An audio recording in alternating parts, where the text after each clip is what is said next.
Olá, boa noite. Saúde, qualidade de vida, como viver mais e melhor. Temas que são notícia no Globo Repórter há 50 anos. Desde 1973, documentamos muitas descobertas científicas e divulgamos pesquisas desenvolvidas aqui mesmo no Brasil e no mundo. Nesse programa especial de aniversário, reencontramos brasileiros que nos inspiraram ao longo dessas 5 décadas. Ouvimos quem entende do assunto e fomos em busca de novidades. Nós apresentamos esta edição do Globo Repórter daqui, da sede da Fiocruz, para homenagear cientistas e profissionais que trabalham pela saúde pública em todos os cantos do país. Globo Repórter de hoje começa um novo debate. O estresse é uma doença do nosso tempo, uma doença deste século. Emagrecer tornou-se uma obsessão para milhões de pessoas. Qual o impacto dos alimentos na nossa saúde? Será que somos mesmo aquilo que comemos?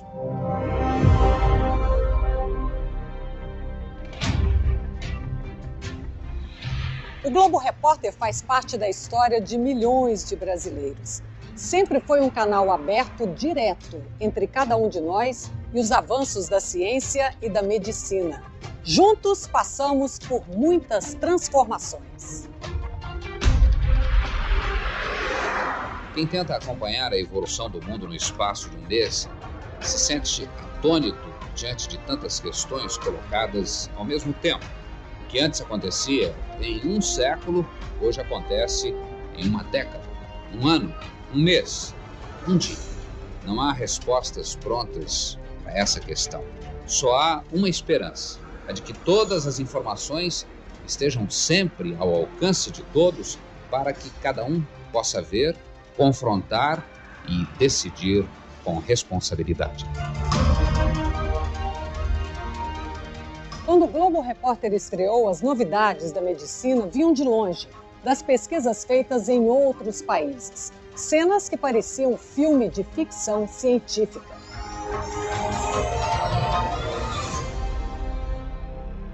A molécula DNA poderá vir a se tornar a descoberta mais importante na história de toda a ciência médica. Desde então, a cada descoberta, nossas câmeras estão ligadas no que há de mais moderno e avançado. Você vai ver agora um exame que se chama ecocardiograma, que é a filmagem do movimento real do coração. As batidas cardíacas são registradas nesse exame. Nesse caso, o coração que vai ser examinado é o meu. Acompanhamos de perto a evolução de exames capazes de enxergar dentro da gente. E de cirurgias complexas, como o transplante de coração. A máquina de circulação extracorpórea está parada e o coração deixou de bater. Neste momento, a paciente está tecnicamente morta e os médicos têm 50 minutos para fazer a operação. Na medicina, o futuro chegou. O Globo Repórter revela como tratamentos que vão ser rotina no próximo milênio já estão salvando vidas neste final de século. Os anos 2000 chegaram e os alimentos funcionais, orgânicos e agroecológicos ganharam força. E pensar que em 1978 o Globo Repórter já dava um alerta importante. Qual o tempero da sua salada?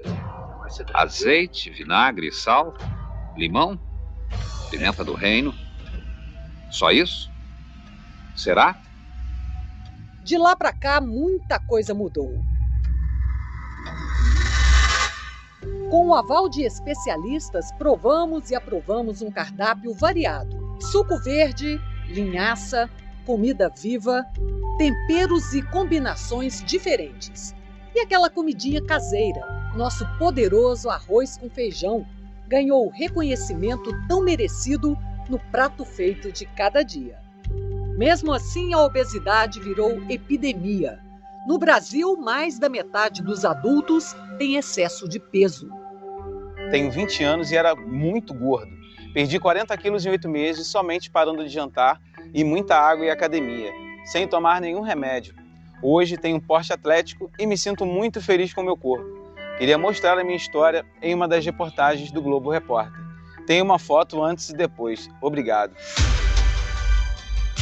Foi assim que conhecemos o Bruno, em 2009. Por que você decidiu escrever aquele e-mail para o Globo Repórter? Então, na verdade, eu sempre acompanhei as matérias do Globo Repórter, né? E eu ficava admirado, né? E aí eu falei, poxa, eu acho que eu também posso compartilhar com o Globo Repórter para poder fazer com que outras pessoas também estejam dispostas a mudar de vida. Porque se eu conseguir, por que outras pessoas também não podem conseguir? Naquele ano, Bruno contou que ainda era adolescente quando surgiram os primeiros problemas sérios de saúde, agravados pela obesidade. Foi nesse dia que eu descobri que eu era hipertenso. Você tinha que idade? Eu tinha 16 anos. Eu já acompanhava histórias da minha avó, da minha mãe, que também, né, estavam passando por aquela questão de hipertensão. A minha glicose estava alta. E aí eu falei, não, eu não quero isso para mim. E eu sou muito novo, eu tenho muito que viver. A pandemia tem sido uma prova de fogo. Engordei de novo, né? Eu fiz exames, um check-up, vi que minhas taxas estavam um pouquinho altas, né? Devido ao ganho de peso. E aí logo depois eu voltei para atividade física. Consegui emagrecer agora no ano passado para cá, perdi 25 quilos, que eu tinha ganhado na questão do isolamento. Acho que vai além da estética, é mais a questão da saúde mesmo. E aí isso me motivou muito a continuar. Não quer dizer que você tem que ser magro, você tem que ser saudável. Então, é quase que reaprender a importância de você se alimentar bem, de você cuidar da sua saúde. Um jeito de tentação, um corpo rolíssimo, um cheiro de sedução, mulher. Fafá, você tem consciência de que hoje é um símbolo sexual do brasileiro? Olha, eu sei que essa imagem me foi atribuída. Eu acho engraçado, não tenho nada contra. Não, porque não é uma coisa que passe mal. Sabe, que passa uma imagem negativa. E eu acho que toda mulher gosta de ser considerada sensual, bonita, gostosa. E eu adoro quando me chamam disso. A pior fase da minha vida foi quando eu tentei ser uma mulher magra. A minha constituição é essa. Então, de repente, quando eu me descobri meu corpo, descobri que eu era isso e que eu tinha que usar disso e não me envergonhar de ter o corpo que eu tenho, eu tornei uma pessoa feliz. E fui muito saudada por essa coisa da gordinha sexy. Eu nunca me achei gordinha, me achei normal. A gordinha me irritava, o sexy eu adorava. É realmente necessário fazer regime? Até que ponto a mulher escolhe livremente ou é sugestionada? Emagrecer e se manter em boa forma física e emocional virou questão de saúde pública. Dona Cleonice sofreu muito. Eu sempre fui gorda, obesa mesmo, desde criança, desde piquitico. E com apelidos, né? Bolinha, bolona. Se você perguntar para mim quais foram os regimes, eu cheguei a tomar creolina. Me disseram que creolina era bom para emagrecer. Nada emagrecia, nada. Em 1978 não se falava sobre gordofobia. Naquela época, os jornais destacaram a morte da cantora e compositora Tuca. Ela tentou um regime que chegou até o jejum completo e a morte. Eu conheci Tuca, trabalhei com ela durante 6 meses e era uma grande amiga minha. Quando a Tuca morreu foi um choque. Ela era genial. Então, se ela era gorda, se ela era magra, eu fiquei tão brava, porque eu senti assim, uma revolta muito grande. Naquela hora eu já levantei e fui na máquina de escrever. Dona Cleonice decidiu enviar um texto em tom de desabafo para a seção de cartas dos leitores de um jornal de São Paulo. Aí eu falei, quem matou a Tuca? Eu sei, porque quando você fala, você me chama de gorda, você não está me destruindo o corpo, você está destruindo a minha alma. Então, a palavra agora viralizou, né? Hoje seria assim, né? Hoje seria assim. Foi aí que Dona Cleonice virou notícia, também no Globo Repórter. 2 meses depois da morte da Tuca, ela e Fafá de Belém apareceram juntas pela primeira vez na televisão. O que a senhora sentiu quando viu o Sérgio Chapelain lendo a carta? Nossa, eu queria morrer. Meu Deus, o que é isso? O que está acontecendo, meu Deus? Com aquele vozeirão, né? Aquele vozeirão dele lá foi muito bom. Quem matou Tuca? Perguntava ela. E respondia: foram vocês mesmos que não a deixavam um minuto sequer esquecer-se de que era gorda. Eu a compreendi, porque sou gorda também. Mesmo que a gente não demonstre, mesmo que a gente não queira atingir ninguém, mas no fundinho a gente fica magoado com isso. Além de ficar magoado, acarreta mais algum outro tipo de coisa? Olha, você acha que não ficar magoado é pouco? Se um gordo tropeça, eles não dão risada. Se um elegante tropeça, ninguém ri.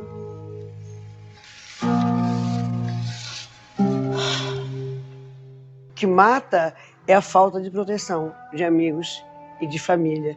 E a excessiva pressão da sociedade por um modelo de beleza que alguém inventou, mas com certeza não é o brasileiro. Dona Cleonice e Fafá de Belém deram voz a muita gente naquele Globo Repórter de 1978. Eu acho que precisava a senhora escrever outra carta, né? Porque o negócio foi tão... O mundo está precisando ainda de muitas cartas da Dona Cleonice. Nem é preciso falar outras línguas para perceber que ainda temos muito para aprender. Fomos em busca de uma nova receita de vida. E se comida é remédio... Esses produtos bem combinados podem ajudar a favorecer uma vida longa, muito longa e saudável. A dieta mais famosa do planeta, feita de poderosos antioxidantes como o azeite extraído das oliveiras, o vinho e o peixe, e com vegetais exuberantes. Essa é a dieta mediterrânea. Além do azeite e dos alimentos frescos, é preciso manter o corpo e a mente em movimento. O fato é que ele tem 95 anos e ele estava indo a pé pela montanha para fazer compras. É o pequeno salto que ele deu. Se eu der, eu me esborracho toda. E lá vamos nós, tentar descobrir os segredos de tanta animação. Mas como adaptar tudo isso ao dia a dia dos brasileiros? Até hoje, para a grande maioria, essa ainda é uma realidade distante. Em 1975, era assim. Hoje, em São Paulo, há 370 mil crianças com menos de 7 anos e que formam uma população à margem da sociedade, carente de tudo. No Brasil de 2003, pesquisas mostram que crianças desnutridas tendem a ser adultos obesos e doentes.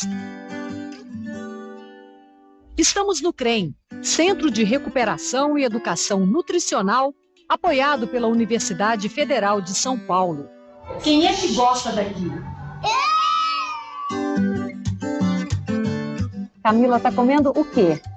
Salsa de fruta. Tá gostosa? Ah, tá gostosa. 20 anos depois, quais foram as principais mudanças nesse lugar? O CREM passou, né, a receber pacientes do SUS. Em 2006, a gente passou a fazer parte do Sistema Único de Saúde, receber então as crianças e adolescentes com algum grau de malnutrição para os nossos ambulatórios. Além da desnutrição, de uns anos para cá, a obesidade infantil desencadeou doenças de adultos em crianças. Chegamos a 2023 e ainda há muitos desafios para os profissionais que trabalham aqui. Para enfrentar a má nutrição, a gente precisa participar de como esse alimento é produzido, de como a terra é utilizada para a produção desse alimento. A nossa missão é cada vez mais pensar numa saúde planetária, numa saúde que considere não só o bem-estar da criança e da sua família, mas também do planeta. Por isso é tão importante ensinar para as crianças desde cedo. Em uma mesma família, a gente encontra os pais com excesso de peso, muitas vezes com carência de micronutrientes, de vitaminas e minerais, crianças com baixa estatura de causa nutricional ou mesmo crianças com magreza. Ou seja, a gente tem uma coexistência das muitas formas de má nutrição, muitas vezes num único domicílio. Um mal que atinge o Brasil de norte a sul. Estamos em Alagoas, um dos estados mais privilegiados pela natureza, é também considerado um dos mais pobres do país. Há 20 anos, eu e o cinegrafista José Henrique viemos a Maceió gravar um Globo Repórter. E ele está de novo aqui comigo. Naquela época, a gente ficou muito impressionado com o olhar sensível de uma professora da Universidade Federal de Alagoas sobre moradores de uma favela que existia aqui nesse terreno. Onde só se via obesidade, ela enxergou também desnutrição. E passou a cuidar das crianças e dos adultos que viviam nesse lugar onde foi feita a nossa gravação. A comunidade não existe mais, mas o trabalho da professora continua mudando vidas há mais de 2 décadas. Conhecemos a Thelma naquela época, onde hoje só se vê mato, antes era uma cidade de lona. Lona e um pouco de papelão, um pouco de zinco, mas não tinha banheiro. A gambiarra era tudo trazido do hospital universitário, a luz, a água também, e parecia que todo mundo que estava lá não via essa realidade. Thelma decidiu abraçar a causa dessas famílias. Imagine para o sistema de saúde, o ônus que vai ter, tendo milhares de pessoas com idade jovem, precisando de atendimento, e algumas vezes de internação, com diabetes, com hipertensão e com problemas cardíacos. Dona Zoraide faz uma única refeição por dia, mas o peso não diminui. A senhora come o quê, dona? Eu tô tomando sopa. Todo dia só isso? Todo dia. A gente se encontrou com a dona Zoraide e a filha, Carla, no CREM de Maceió. Elas ainda estão lidando com o passado de tantas privações. Mas a nova geração da família está crescendo forte e saudável. Anthony, filho da Carla, nem precisa passar o dia aqui. Faz apenas o acompanhamento de rotina no ambulatório. Dona Zoraide vai levar para casa uma lista de recomendações nutricionais da Thelma. Eu vou me cuidar que eu tenho minha filha, né? E a senhora tem a senhora própria, não é, dona Zoraide? A senhora tem a senhora muito jovem. Quanta gente ainda precisa desse cuidado? Ainda há muitas cidades de lona. O trabalho da Thelma vai além do consultório, até outras comunidades. Ela tem 3 crianças lá no CREM. E tá amamentando? Tô. Precisa amamentar para não ficar desnutrido. E esse é o qual? É o 5º, né? É o 5º. E quantos anos você tem? Eu tenho 21. 21. Aqui no CREM, nós ensinamos a comer. Se você ensina a população, se você educa a população, se você muda o hábito da geração mais cedo, você tem melhor resultado. Quantas lições de vida e dicas importantes ao longo de 50 anos de reportagens. Minha mãe já tinha que caminhar, porque ela tinha diabetes. Ela falou, Fátima, agora eu vou caminhar. Eu falei, por que, mãe? Agora, de repente, ela... porque senão eu vou acabar quebrando meus ossos todos. Por causa da questão da osteoporose. Então ela viu no Globo Repórter. Eu lembro de uma vez que foi uma pesquisa numa cidade do Japão, onde as pessoas morriam com mais de 100 anos. E o segredo era a alimentação. Encontramos uma das comidas mais saudáveis da terra. Era o peixe fresco, era a forma como eles se alimentavam e a forma como eles se relacionavam como sociedade. Me olho com 66 anos, com os cabelos brancos, tenho 2 netas maravilhosas, mas a minha vida não parou aí e a vovó tá on. Daqui a pouco, um reencontro emocionante com quem dedicou a vida a cuidar de quem mais precisa. E pessoas que descobriram um jeito novo de controlar a ansiedade, sem remédios e de graça. Pé na estrada, de porta em porta. Oi, bom dia. Esse é o retrato do atendimento básico de saúde em lugares como Malhada de Pedra, zona rural de Caruaru, em Pernambuco. A insulina, pegou a insulina? Tem ainda. Tem, toma direito, não tá controlada. E como é que tá?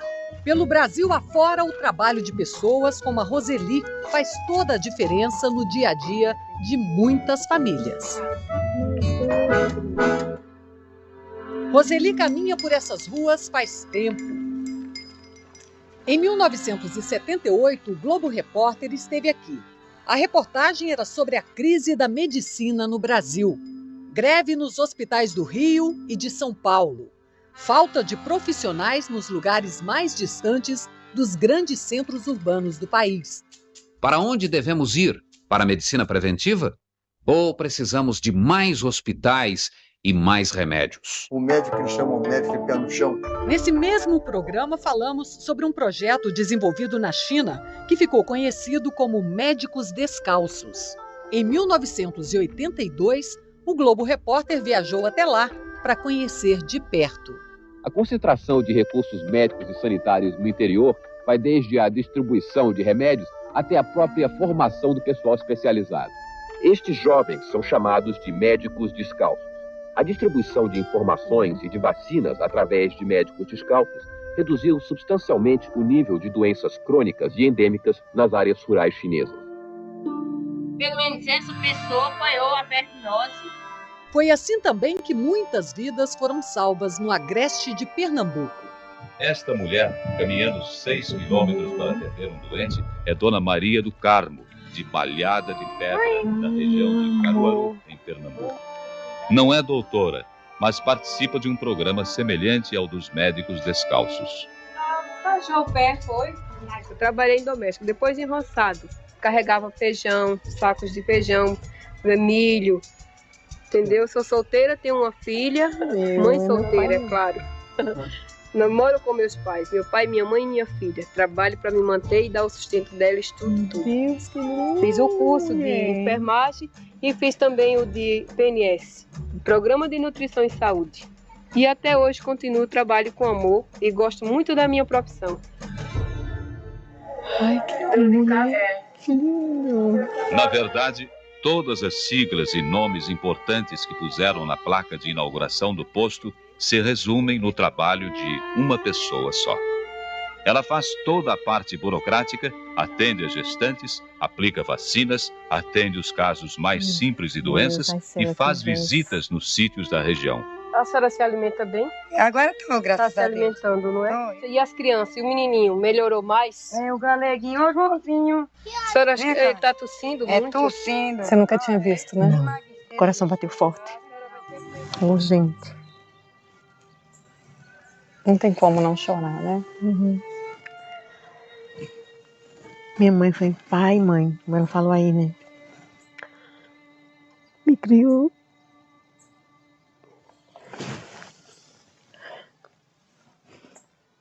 Ela contava pra você que ela tinha aparecido na televisão? Contava. É, você era muito criança, muito né? Criança, né? E aqui não tinha televisão, não tinha essas casas todas, não. Dona Maria do Carmo viveu 78 anos, tinha problemas cardíacos e não resistiu às complicações de uma cirurgia em 2022. Aí ela falava, ai, Roseli, queria tanto poder estar andando ainda, como você. Esse trabalho é maravilhoso. E hoje em dia é muito melhor do que na época dela, né? O Brasil já perdeu as contas de quantas pessoas continuam dando passos em direção a quem precisa. Mas o atendimento básico de saúde ainda é um dos maiores desafios num país de dimensões gigantescas como o nosso. Muitas estradas de terra ainda são o único caminho para levar cuidado, informação, as Roselis e Marias do Carmo espalhadas pelos 4 cantos, o agradecimento de milhões de brasileiros. Malhada de Pedra cresceu. Apesar das dificuldades que ainda existem, atualmente, junto com a Roseli, já são 10 agentes comunitários de saúde na região. Mas, entre os muitos avanços e desafios, o raio-x da saúde no Brasil nem sempre é bom. Uma realidade que alguns querem esconder. Não pode entrar, não pode entrar. Aqui, ó, só pode fora aí. Não pode estar lá. Mas que boa parte da população quer denunciar. Ultrapassamos o cerco em torno de emergências, hospitais e postos de saúde para ver e ouvir brasileiros que precisam de ajuda. brasileiros que pedem socorro. Por isso, a rapidez e a qualidade da saúde pública no Brasil podem fazer a diferença entre o alívio e o sofrimento, entre a vida e a morte.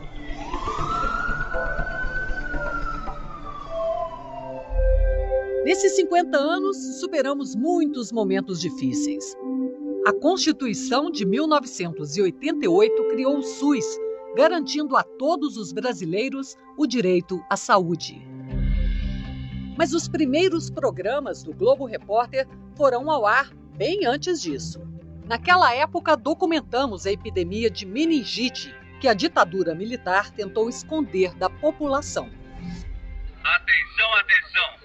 Todos devem vacinar-se contra a meningite. Procure o posto de saúde mais próximo de sua casa ou trabalho. Dá uma aplicada.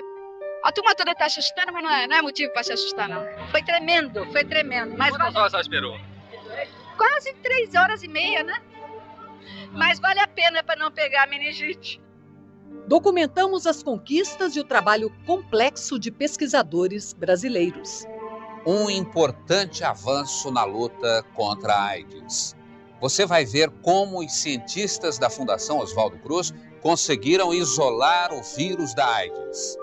O isolamento do primeiro vírus da AIDS no Brasil valorizou o trabalho difícil de quem pesquisa ciência nesse país.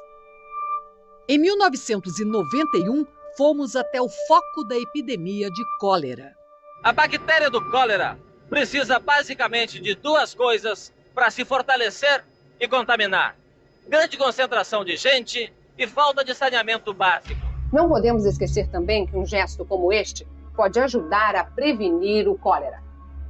Quem diria que a Covid-19 faria a gente valorizar hábitos tão simples outra vez? As maiores cidades do mundo paralisadas, ruas em silêncio. O isolamento e o medo provocados pela pandemia fizeram aumentar o número de pessoas com ansiedade e depressão. Mas o quadro começou a se agravar tempos atrás. Estresse é uma das palavras mais ouvidas em consultórios médicos e laboratórios de pesquisas. Em 1976, esse era considerado o mal do século XX. A tensão causada pelos problemas do mundo moderno, a competição pelo trabalho, a angústia derivada da necessidade de sucesso, a pressa do mundo de hoje, os conflitos domésticos, a falta de exercício físico e de repouso, tudo isso leva ao estresse. A virada para os anos 2000 carregou tudo isso para um novo milênio. Ao longo de 50 anos, o Globo Repórter percorreu muitos caminhos em busca de respostas da medicina para uma saúde completa. E muitas vezes as pesquisas, as descobertas, levaram à necessidade de uma conexão perfeita entre a natureza e o corpo humano. Mas ainda tem muita estrada pela frente. Junto com os novos medicamentos e técnicas cirúrgicas, a partir de 2006, as práticas de medicina integrativa começaram a fazer parte do SUS. Fitoterapia, acupuntura, meditação, de graça. O médico Fernando Binhardi realizou um estudo pela Universidade Federal de São Paulo e comprovou os efeitos benéficos da meditação para a saúde. A gente começou com 140 idosos, hoje sabemos que são mais de 1.000. Cerca de 70% desses 140 idosos se curaram completamente das suas doenças crônicas, né? Hipertensão arterial, diabetes, obesidade, insônia. Dona Nilza foi uma das voluntárias nesse estudo. Vamos rever? Então vamos lá. Olha, hoje eu tô outra. 2 anos atrás eu fiz o exame, tinha coluna desviada, bico, papagaio e artrose. De tudo um pouco, Tudo né? um pouco. 1 mês atrás. Fiz o exame novamente, o médico me garantiu que eu não tenho nada na coluna. E eu estou toda feliz. Não tenho mesmo. A pessoa passa a encarar a realidade de um outro jeito. Disso decorre uma mudança postural, uma mudança na vitalidade, uma mudança na imunidade. O que você vai ter lá no final? Saúde. Que lindo, né? Ficou emocionada de ver? É, eu escrevi um negócio, o moleque assustou comigo. Eu falei, não assusta não, doutor. Eu estou com a perna dando, eu posso fazer. Eu estou aqui. Eu quero pegar uma coisa, é só fazer isso, cadê? Ó, aqui, ó. É só pegar e se eu quiser fazer isso, eu faço, eu jogo lá embaixo. Que isso, tá ótima. Se eu quiser, eu jogo para trás. É isso. Eu meto, pelo amor de Deus, eu faço isso. Eu falei, eu faço isso. Eu vou precisar meditar muito. Muito. Hoje, cientificamente falando, não tem a menor dúvida que meditação faz bem. A pergunta de $1 milhão é como é que você faz uma pessoa que não medita meditar? Esse é o grande desafio. No próximo bloco, as descobertas da ciência para alimentação no futuro. Seremos mesmo capazes no futuro de programar nosso próprio corpo para evitar doenças? Que respostas teremos da ciência? Hoje, a medicina de uma das principais escolas de medicina do Ocidente, que é a Escola de Medicina de Harvard, é a medicina do estilo de vida. O objetivo é a autonomia da pessoa, né? Ela ser capaz de se equilibrar, se curar. As pesquisas científicas comprovaram o que a sabedoria popular já sabia há muito tempo. Prevenir é melhor do que remediar, e não é de hoje. Dizem os especialistas que os novos caminhos da saúde se distanciam dos medicamentos. As doenças crônicas, obesidade, diabetes, doenças do coração, câncer, foram aumentando de importância. E o que a gente sabe hoje é que uma boa parte dessas doenças crônicas é relacionada à alimentação também. Mas o que antes pouca gente sabia, a maioria nem imaginava. A senhora sabe o que é câncer? Eu não sei não, sim. O que a senhora acha que pode dar câncer? Eu sei lá. Sei que é uma doença que não tem futuro, né? A luta nunca foi tão intensa quanto agora para alertar que o maior risco para a saúde é ficar parado. Imagine uma máquina feita para estar sempre em atividade, mas ao invés de trabalhar, ela fica parada. O tempo passa, as engrenagens emperram, enferrujam e a máquina perde a função. Assim é o corpo humano. Ele foi criado para se movimentar. A quantidade de exercícios, o tipo ideal, tudo isso vai depender de cada um. O que se sabe é que o sedentarismo abrevia a vida, enquanto a atividade física faz o corpo responder com saúde e disposição, seja em que idade for. Pode parecer simples, fazer exercício, dormir bem, controlar o estresse, nutrir o corpo com sabedoria e comida saudável. Mas tem uma pergunta que o Globo Repórter fez em 1975 e que continua bem atual. Como se alimenta o brasileiro? No almoço, 97% das pessoas comem arroz e 88% comem feijão. Não há levantamentos precisos, apenas estudos parciais. As mudanças no cardápio estavam só começando. Embora reconheçam as graves deficiências alimentares no Brasil, muitos especialistas em nutrição e agricultura apontam, entretanto, outro tipo ainda de problema. O brasileiro estaria comendo alimentos errados ou, pelo menos, inadequados. Em 2006, o IBGE deu o alerta. O consumo de arroz e de feijão já tinha caído 30% em relação aos anos 1970. A reportagem já indicava o que enfrentaríamos anos mais tarde. Sobretudo quando a gente vê que alimentos estão substituindo esses alimentos básicos, que são alimentos que ou não têm valor nutricional nenhum, ou são mesmo prejudiciais para a saúde. A alimentação contemporânea... Atualmente, o professor Carlos Augusto Monteiro, da Universidade de São Paulo, está coordenando uma pesquisa que vai acompanhar pessoas de todas as regiões do país durante 10 anos. Nós estamos acompanhando mais de 100 mil brasileiros já por mais de 3 anos. Vai ser uma outra contribuição que a gente pretende dar para a ciência da nutrição aí do mundo. No futuro, com o estudo Nutrinet Brasil, poderemos identificar exatamente quais são as características da alimentação que aumentam ou diminuem o risco de doenças crônicas. No início dos anos 1990, cientistas brasileiros ainda estavam começando a conhecer melhor o que nós comemos. Eles estão preparando a primeira tabela nacional de composição dos alimentos. Foi assim que pesquisas nacionais começaram a descobrir o poder dos alimentos brasileiros para a nossa saúde. A nova tabela estará pronta até o final do ano, certamente com resultados reveladores. Em 2008, a pesquisadora Gláucia Pastore, da Unicamp, fez uma lista do que não pode faltar no nosso prato. E se acrescenta novos alimentos, conforme se conhece mais quais são os seus constituintes. Vários desses componentes bioativos, eles são anticâncer. Alguns impedem a metástase, outros impedem a propagação, enfim. Ainda falta muito, com certeza, mas tem uma luz lá no fim do túnel, que é esse impacto, como é que esses compostos bioativos podem ativar ou não, ou desativar os genes. Isso é extremamente importante. Eu acho que é a grande chamada que esse século nos trouxe. Em 2009, o Globo Repórter foi à França para conhecer de perto o médico que criou uma fórmula de vida anticâncer. O Dr. David Servan-Schreiber se lançou numa busca para entender os caminhos dessa perigosa doença.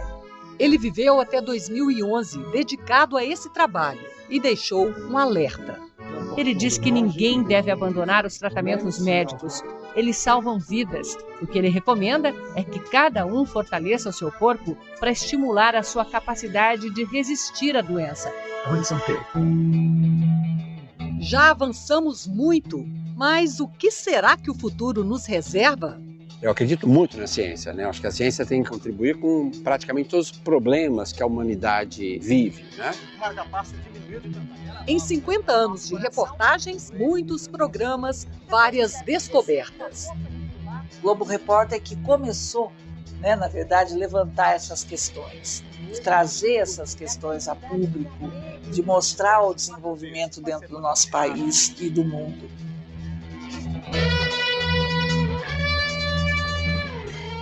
No século XXI, passar dos 50 anos é pouco.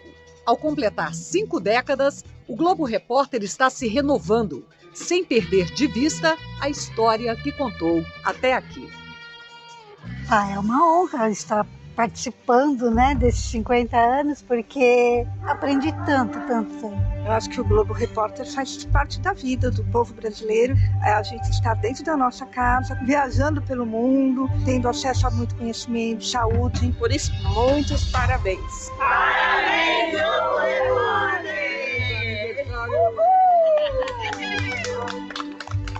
Se você quiser rever esse programa, é só acessar o Globoplay. Na próxima sexta, você vai ver como teve início a escalada de agressões ao nosso planeta e vai conhecer brasileiros que se dedicam a mudar esse quadro. Um ótimo fim de semana para você.